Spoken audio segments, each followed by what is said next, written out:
All right, we are on and popping.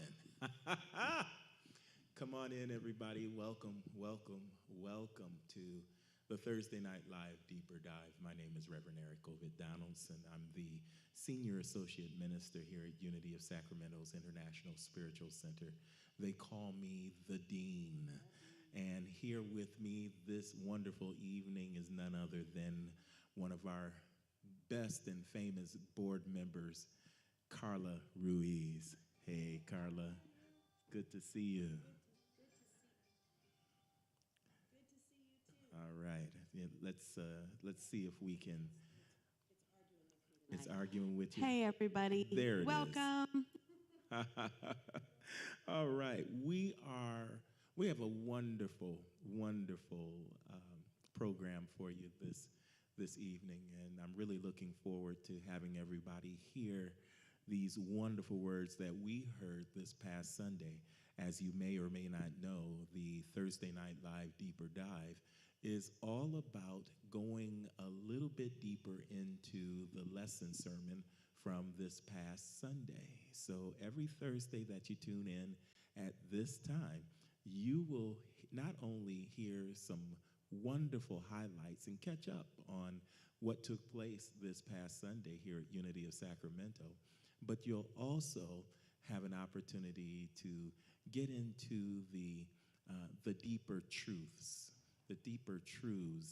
of metaphysics, of New Thought, of Christianity, of spirituality, whatever the case may be. Whatever it is that we were talking about, we're just going to go deeper down the rabbit hole and see what we come out with, all right? So let's see if there's anybody that's on with us. As you check, I'm also going to check because we want Absolutely. to shout out anybody that's here with us, right? And nobody has. Okay, we're going to need a new mic for Carla. So please, let's go ahead and get that set up for her. I appreciate it. And I'm going to check the other websites that we have and platforms to see if anybody is with us this evening. Give me just a moment. All right. Yellow. I can't tell. 3. All right, terrific. We're rolling. We got it. All right. There we go. Okay, fantastic. So if you're watching, say hello so we can say hello back. Yes, we ask that everybody who is joining us this evening just feel free to put something in the chat room, and that way it will let us know that you're with us, and we'll be able to recognize and acknowledge your presence. All right? Now, this past Sunday. Wow.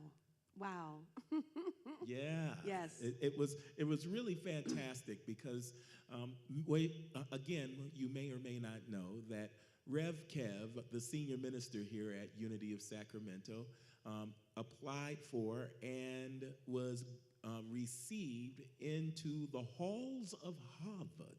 That's right. He applied for Harvard Divinity School, and they said, welcome with open arms. He's one of, I believe, 8 people in his particular curriculum, in his group of people who are studying for their master in religion and public life, and one of just 300 applicants total. Yes. And so what a profound honor it is for Rev Kev to have this opportunity to extend his education, to be in the upgrade as it is. Right. Yeah. And that's what we are all about here. We're all about teaching these truths so that we can empower people to be a force for good in the world, and to be their best and highest selves. And it starts from the top. The example starts from the top. And so Rev Kev says, I don't know what I don't know, and I want to know.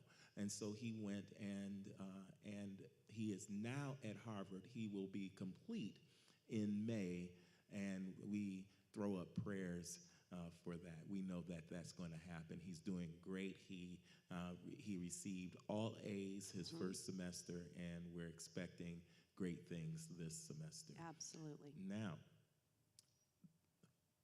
once we learned that Rev Kev was going to Harvard, we said to ourselves, wouldn't it be great if we did some Sundays from Harvard? If he was able to utilize one of the chapels, there are many chapels there on the square and at Harvard. One of these old chapels, they're rich in design and architecture, and it has that that old church echo that that you may be familiar with. I know I am from my childhood. You can hear the creaking of the pews when you sit down. There you go. Yes, there I know you go. exactly what and you're talking about. The pipe organs and the loft where the choir is in the back. It's all sorts. And it was so. I got a chance to see a few of the churches when I was there this past January, and it's just absolutely magnificent. Right on. That's so great. Wouldn't it be great if we could, if he could take us to Harvard in this way, and lo and behold, he was able to do just that and more. So we got a special treat. Yes, we did. I really was going back and forth, Carla. I wondered if it would have been all right to play the whole thing tonight. But I decided that, no, we'll just play some highlights. Okay, got it. And, we can refer people to our archives where it's they still can on. see. It's still on YouTube. It's still on Facebook. You can always take a look. And it was the whole thing was really amazing. Absolutely exquisite. So I have a highlight of Rev Kev opening it up and giving context to his topic. So why don't we see that, and then immediately following that, there's a terrific bio on Harriet Jacobs. Yes, the eulogy, basically. Yes, it was really the eulogy, the obituary, but an amazing life. And I think for tonight, people will really need to know who we are talking about, who this wonderful woman is. And it will set us up for a great conversation on characteristics and attributes that we all can aspire to. Awesome. That's great. All right. Okay. So let's see Rev Kev as he shares a talk from Harvard.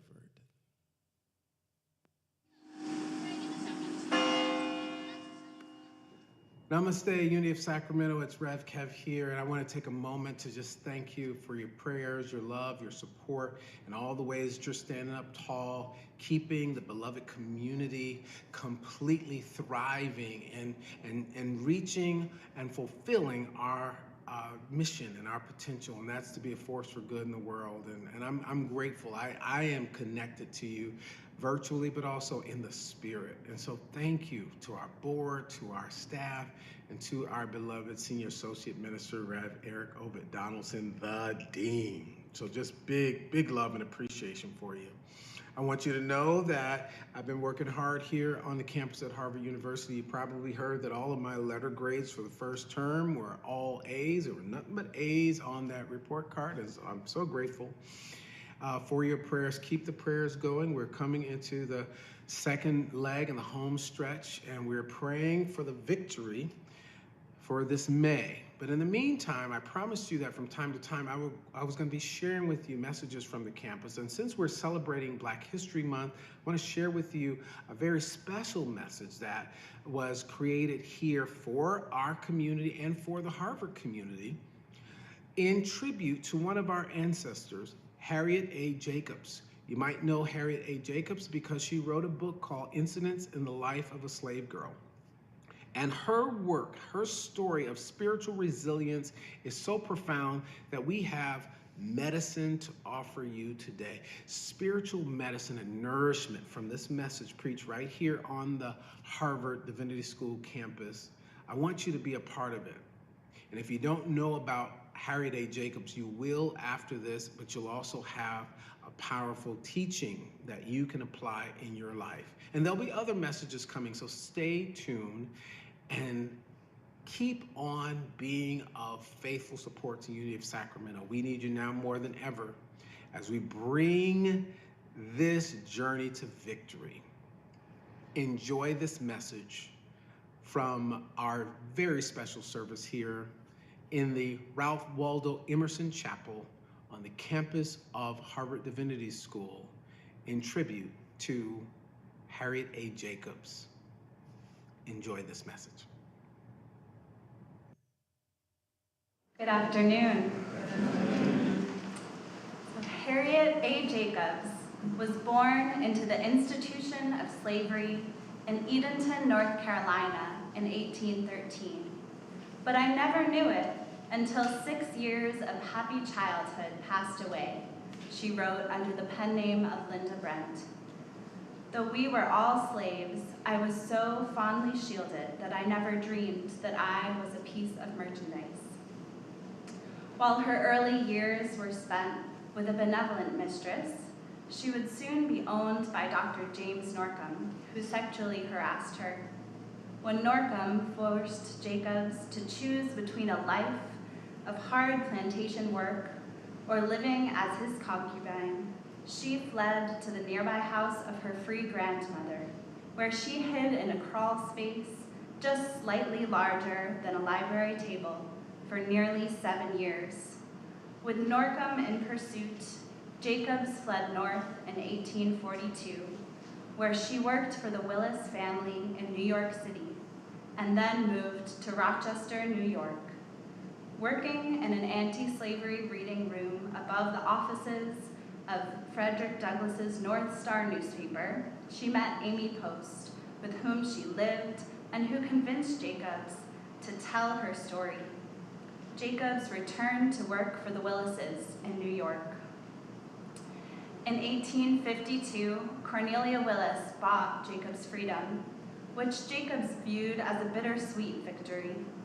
Knowing that the Norcoms could no longer seize her and her children didn't prevent her from feeling anguished at the means by which her freedom had been won. Jacobs wrote to Amy Post, "The freedom I had before the money was paid was dearer to me. God gave me that freedom." It was Post who suggested, perhaps to alleviate what she perceived to be Jacobs' depression, that Jacobs write an account of her life to contribute to the anti-slavery movement. Hesitant at first, Jacobs wrote, "If it would help save another from my fate, it would be selfish and unchristian of me to keep it back." During and after the Civil War, Jacobs used the fame that her autobiography, Incidents in the Life of a Slave Girl, gained her to raise money for relief missions in the South. She traveled to Alexandria, Virginia, where enslaved people had fled behind Union lines, and brought money, food, clothing, and medical care. She also went to the Union-occupied parts of the South together with her daughter, organizing help and founding 2 schools for the fugitives and people who were freed from enslavement. From 1869 to 1873, Harriet A. Jacobs ran an elegant boarding house for Harvard faculty on Mount Auburn Street in Cambridge, Massachusetts.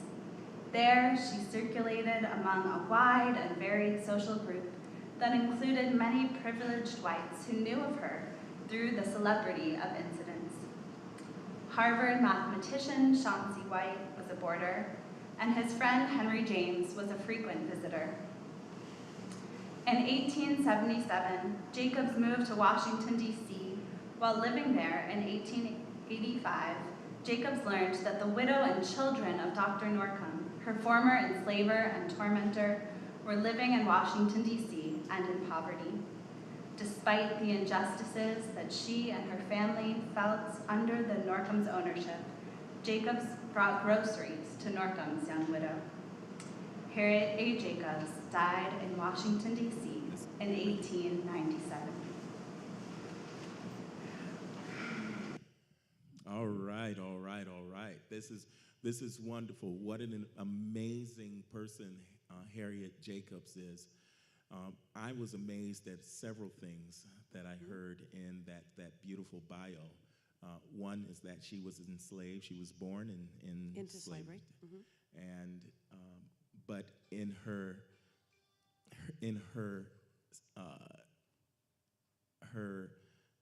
desire to be free, she moved into she hid into a small opening in the wall that no one should have to be. If you were claustrophobic, it would drive you wild because it was how someone could have gone in there and hidden for 7 years. For 7 years is just amazing to me.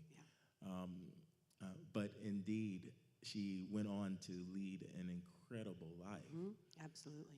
And then there was a part that was also important to take note of, which was when her slave owner's wife, Widow, the widow, she found her in D.C.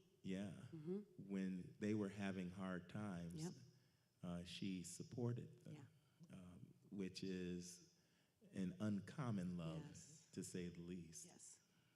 And so Rev Kev gives a wonderful lesson on this incredible human being and makes 3 powerful points that he calls medicine. Her for three souls. pieces of medicine.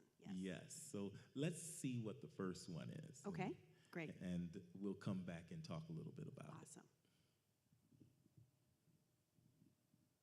Mark 8:36 says, "What does it profit a man if he or she gains the whole world and loses his or her soul?" And when we think about the ill-gotten gains of enslavement, there were those who were very interested in profiting, at the same time losing the soul of a nation. And that was a great expense. And so we are here today to reckon with one, to recognize one, to celebrate one who would not allow her soul to be sold no matter, come on, what? Harriet A. Jacobs. There are a few lessons that we can take away from Harriet's life. In our course, we were asked to find for ourselves, what is Harriet's medicine? What is it from her life, from her work, from her persistence that we could use today to allow us to become spiritually more grounded and morally more imaginative? So here are a few things that Harriet would prescribe as her medicine. Number 1, have a radical imagination. What kind of imagination? Radical. Harriet chose not to be consumed by the darkness, though she was surrounded by darkness on every side. How many of us can say that when the darkness clouds around us, that we don't permit it to have space to expand within us? And how I know this is so, I've been in Boston Uber. And I have seen what happens when people allow the darkness to take over their souls. We call it Boston road rage. But Harriet did not allow the darkness of enslavement the attempt to suppress and oppress and subjugate what she felt was her God-given soul. She tells us to have an imagination to see past the darkness and to find the light. While she was in what amounted to a slither of an attic, not a slither, a crawl space for 7 years, she was searching for the light. If I can just get a peek hole of the light, she said, just let me get a hole in which to look through, and I can see my children playing, I believe I'll make it. Wow. Okay. That was a lot. A lot. And I want to ask you a couple of things. I heard a couple of things. I want to get your take on it. First thing I want to get your take on is this term that Rev Kev uses, moral imagination. Yes, Did you hear that? I did. That was something I remember. I even rewound it. Yes. What does that say to you? Wow. I think when we look at what was talked about, moral imagination, it's very similar to what you were talking about a couple weeks ago. When you're in that place where everything is dark, where everything is wrong or negative or not in your favor, having the humanity and the morality to pull yourself into a higher place no matter what, to pull yourself into the light, like he said, she had to look through a sliver of light just to see and be able to embrace, what was it he said? In order for her to dream of a brighter future. So to me, that morale, what was it he said? I like the whole sentence, actually. He said, or she said, actually, the lessons taken from today, the question that he was given for this was, how can we take the lessons from Harriet's life today and use today to allow us to be more spiritually grounded and morally more imaginative? And so these things are using the imagination, going into radical imagination, he says. And well, she said radical imagination. So being able to take yourself into a place where nobody else would even think you could think that way because of the situation you're in. But the subject of the imagination is something of the highest morale, the highest morality. It's almost taking a vision of what could be, what brighter ought future, to be, yeah. our future, and running on that, making that the goal, despite the inability to see anything else that could possibly look like that. And certainly... And the imagination has to come into play. Yes, Yeah. and so that was a very powerful piece that I think that we all can take, that when things aren't going well in life, when things aren't going the way that you think they ought to, when you find yourself low on energy, when you find yourself in a crawl space, you find yourself between a rock and a hard place, that's when you use radical imagination. That's when you do, and you use it with moral imagination. You use it so that you create what is in your heart to have come forward that would be of the highest ebb. Remember Michelle Obama, when things go low, they go low, we go high. Yep. This is what Harriet Jacobs learned to do. And she learned to do it while hiding for her freedom for over 7 years in a crawl space. I still can't get I can't wrap my mind around that. No. how for No. 7 years someone can try to stay out of view, Out of sight. out of Yep. sight, Yep. so that they can remain in their mind and in their heart free. Right. Wow. Yeah. Yep. Wow. And Okay. in that condition, like you said, I think he even says that later. Don't let the condition. Don't let the condition. Excuse me, we're getting a little bit of feedback. Can someone come and take care of that? Just lower our volume just a little bit, please, so that we can, because it's catching us off guard. Thank you. Appreciate that. Thank you. But even in her condition, she was able to see a better life for her and her children. She was able to, like you said, the morality, to see everything beautiful, everything bright, to be able to pull her faith in her darkest hour and be able to see that brighter future. It was truly a touching story. I mean, I can't wrap my head around it either. Yes.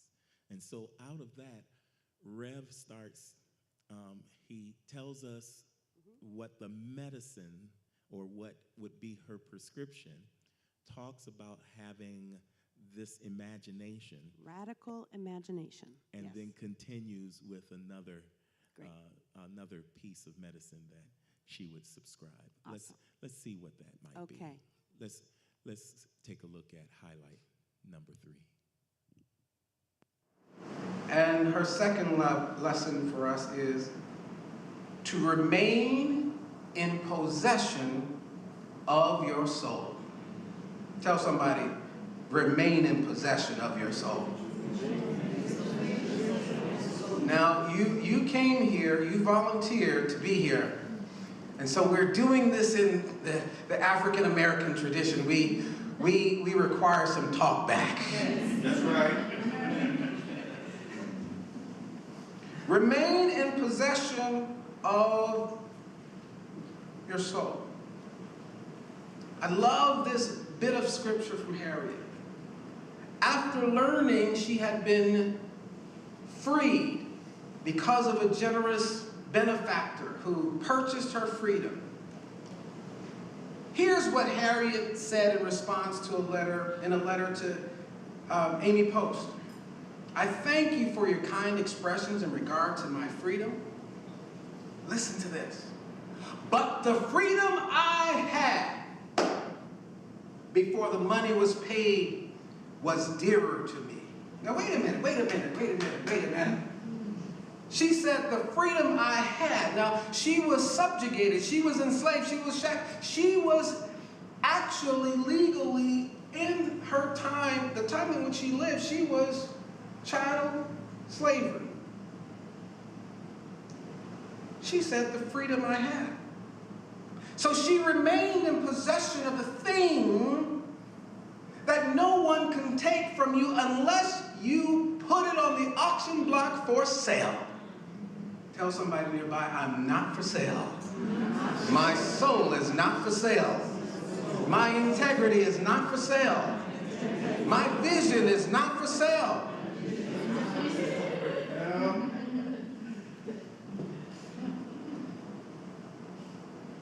Thank you for your kind expressions in regard to my freedom, but the freedom I had before the money was paid was dearer to me. God gave me that freedom.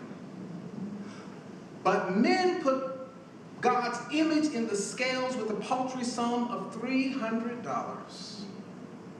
I served for my liberty as faithfully as Jacob served Rachel.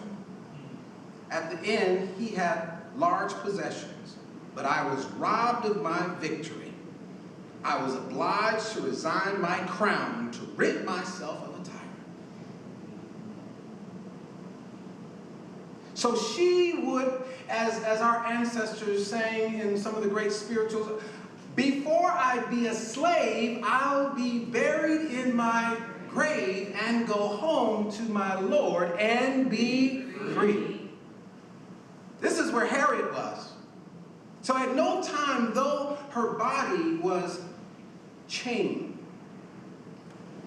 her soul remained free, and she regretted that someone took that agency from her. Say, I remain in possession of my soul. I remain in possession of my soul. Oh, wow. Wow, this is meaty. Yeah, I'm going to ask you to unpack that one a little bit. Okay. I'm going to ask you to unpack that one a little bit because, right. man, I understand her saying before the money was paid, my freedom was dearer to me. Mm-hmm. That God gave me that freedom, Yes. right? So, but I'm going to ask because I'm wrapping my head around that too, and maybe you might be able to help me. So the Willises bought her out Mm-hmm. in their helpfulness to make her free, Right. right? And she was like, "You didn't have to do that." Talk to me about that a little bit. All right. So this is when she says that the freedom I had before you paid the money to make me free, she was making certain that they understood that your money doesn't make me free. I was free. I was free to already. begin with. Okay. And because you sent me through slavery, because, well, not them, but Right. because You processed me. yes, just because you processed me and now you're unprocessing me doesn't mean that this freedom is any dearer or more dearer than the freedom that God gave me to begin with. Got it. Let's go back to that freedom. Yeah. And that's a really powerful thing. There was a clarity that Harriet had about who, not only who she is, but the distinctions that she made. She knew what comes with what she is. And let me explain that a little bit. Okay. And now, before I explain it, I have to say that what Rev Kev has seen it in a way that I don't often look at it. He said and affirmed, let no one take possession of your soul. Right. As if the soul is a possession. Correct. I often say, you don't have a soul, you are a soul.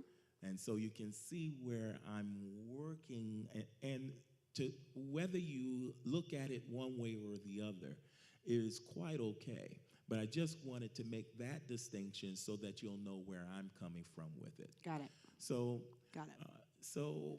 And here's why I come at it from that perspective. There are three entities: spirit, soul, body. The spirit expresses through the soul, and the soul expresses through the body. And so Genesis, the second chapter, states that, and God formed man from the dust, or from the earth, from the clay. Just depends on your interpretation. Right. And breathed into his nostrils, that's the breath of spirit, the animating force. Okay. And then man, or humans, or women, became living souls. So this is where I come from when I say that souls are what we are. Right. As to make a distinction between what happened following the breath of spirit into our nostrils, into our lives, into our beings, as opposed to what was just created from the dust. Right. Right. Okay? So there's the body that was created from the dust, but there's the soul that was enlivened through the spirit. Okay. Again, the spirit expresses through the soul. Right. And the soul expresses through the body. Now, this will help you understand where Harriet is coming from. Mm-hmm. When Harriet says, the freedom I had, another word for freedom might be agency. The agency I had before you spent your money to free me is the real thing. Mm-hmm. That is what she understood. Got it. She understood herself to be free because God made her free, and God gave Harriet the agency to express her soul through a body.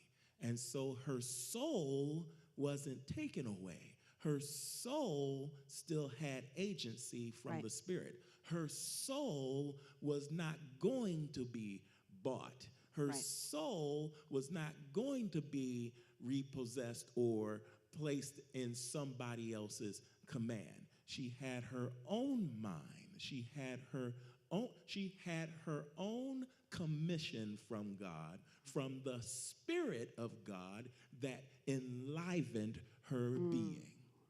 Yeah. And that body that was used for free labor was a different thing altogether. All right? Got it. Okay. Perfect. All right. So we're going to keep Harriet. We're going to keep on moving, although we're having some technical difficulties tonight. Let's see the next highlight.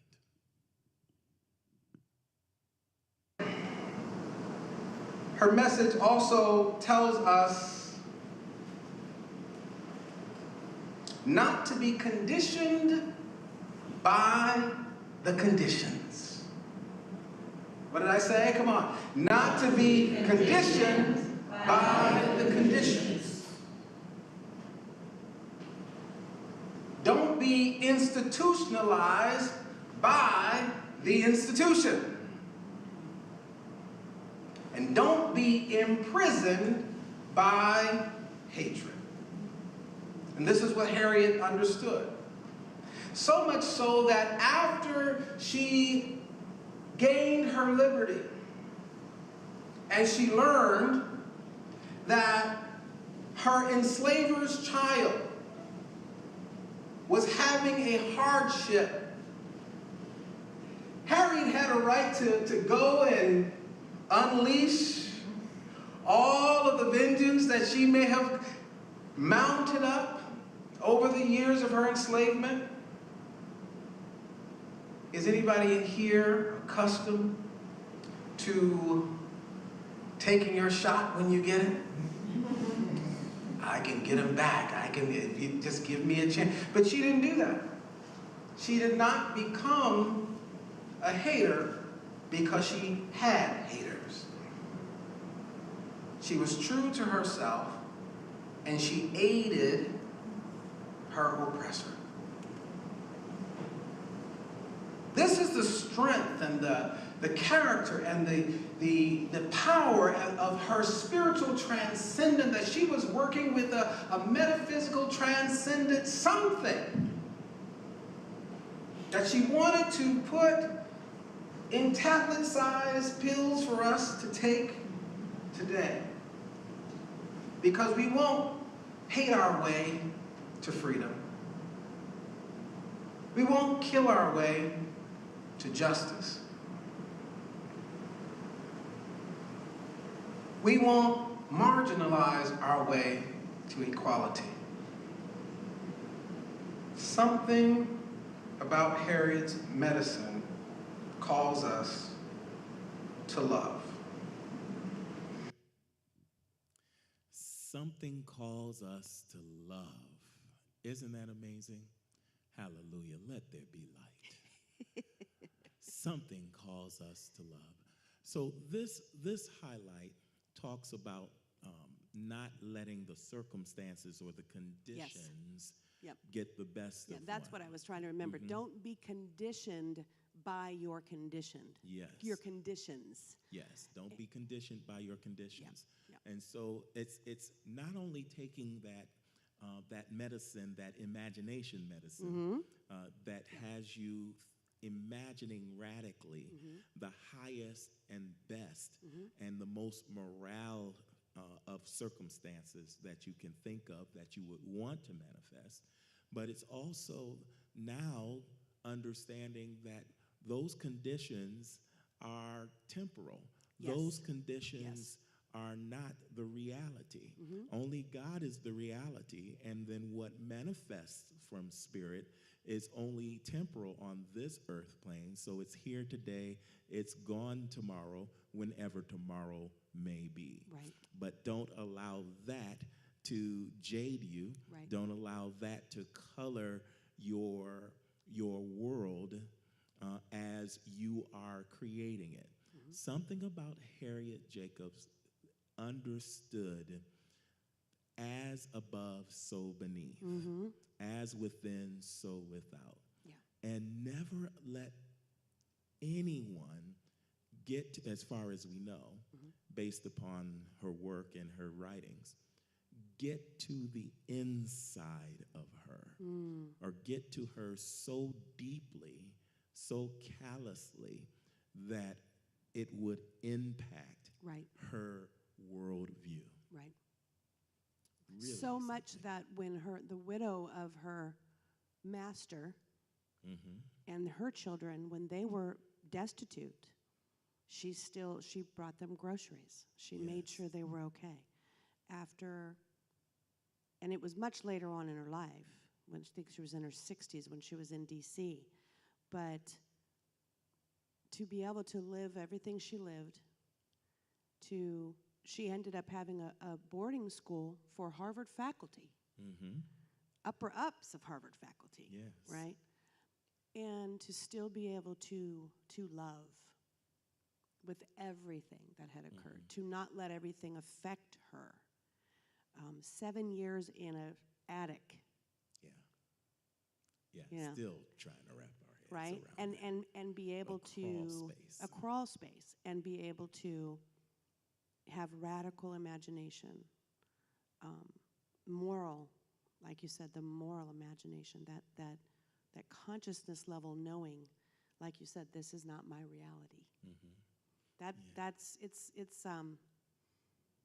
She was something else, because I think about that and I think of, we have low times and we've had low times, right? Yes. But you think of the things that she went through, and it didn't change her being able to still have a beautiful, amazing soul, the love that she had outwardly. Like you said, the expression. She didn't let her conditions change that.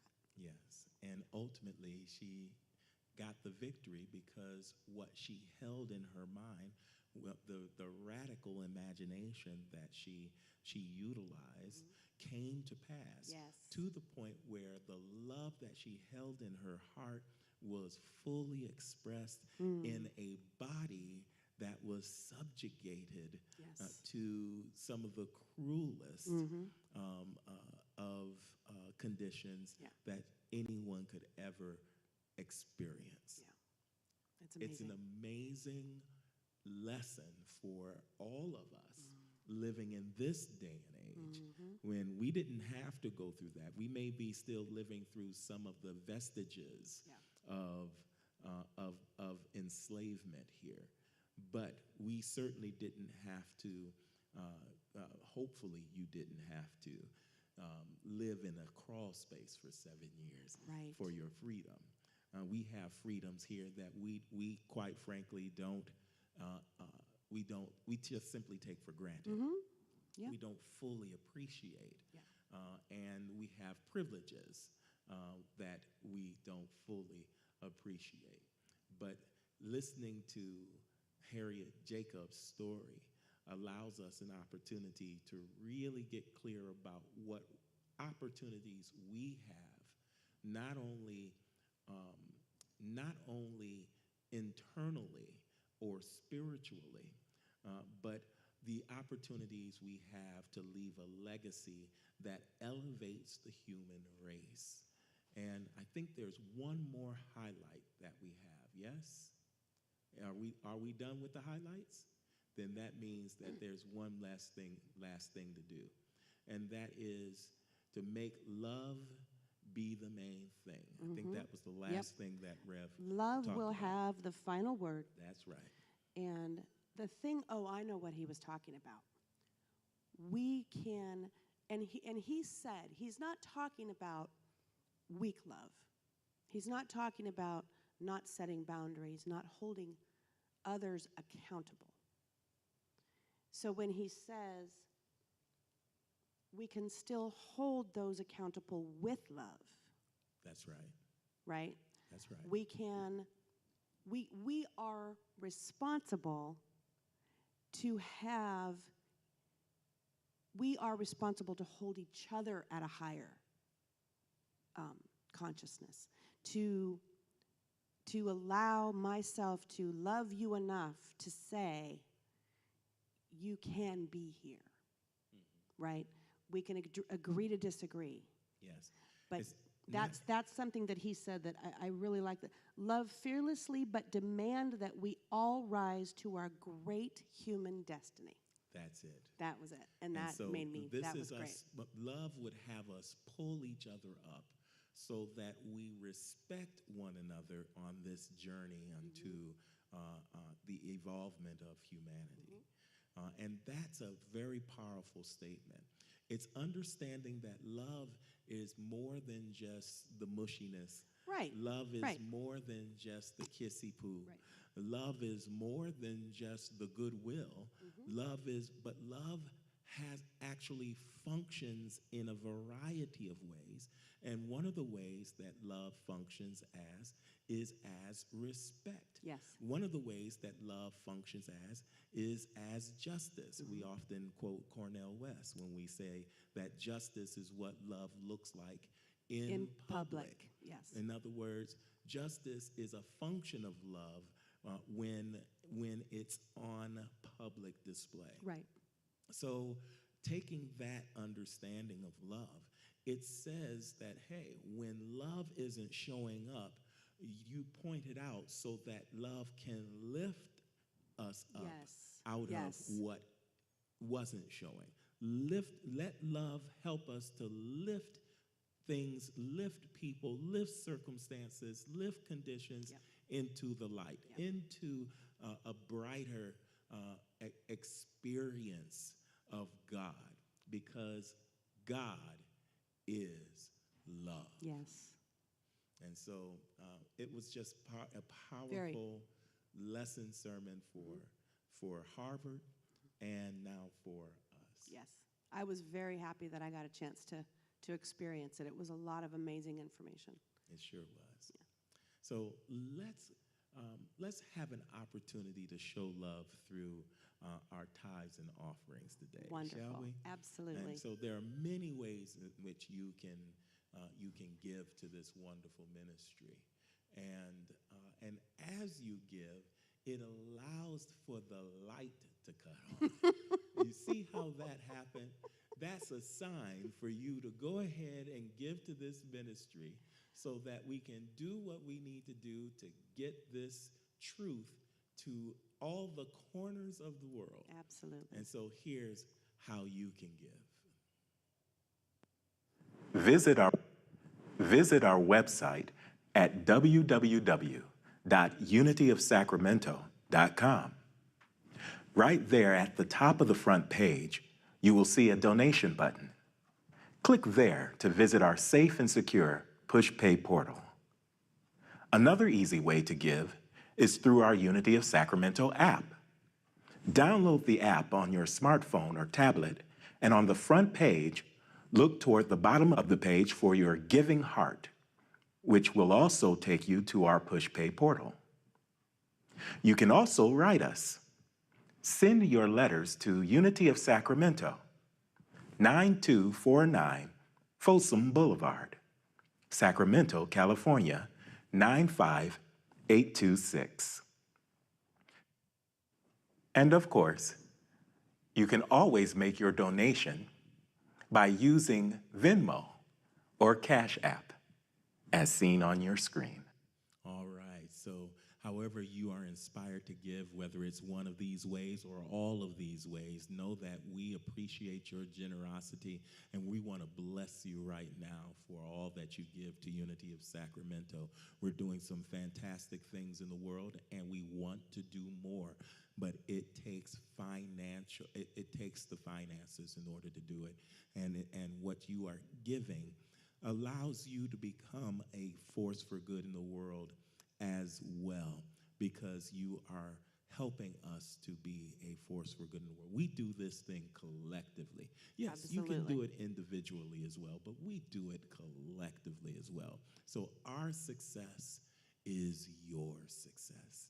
And so let's bless your success right now, simply by knowing that divine love in and through you and me blesses and multiplies all that we are, all that we have, all that we give, and all that we receive. And so it is. Amen and amen. Amen. All right. We got through it today. We did. Yes. We did. All right. We apologize for the difficulties we had and the technical difficulties that we experienced today. The winds are a little blustery outside, and perhaps that has a little something to do with the lights, but whatever it is, we bless it. We are so happy to have this opportunity to connect with you. We hope that you learned something and heard something that will allow you to take it a little higher, that will allow you to get out of that funk if you're in a funk, that will allow you to say, you know what? I'm going to take a deep breath and know that the Spirit of God is in that breath and keep on moving on, just like Harriet Jacobs did.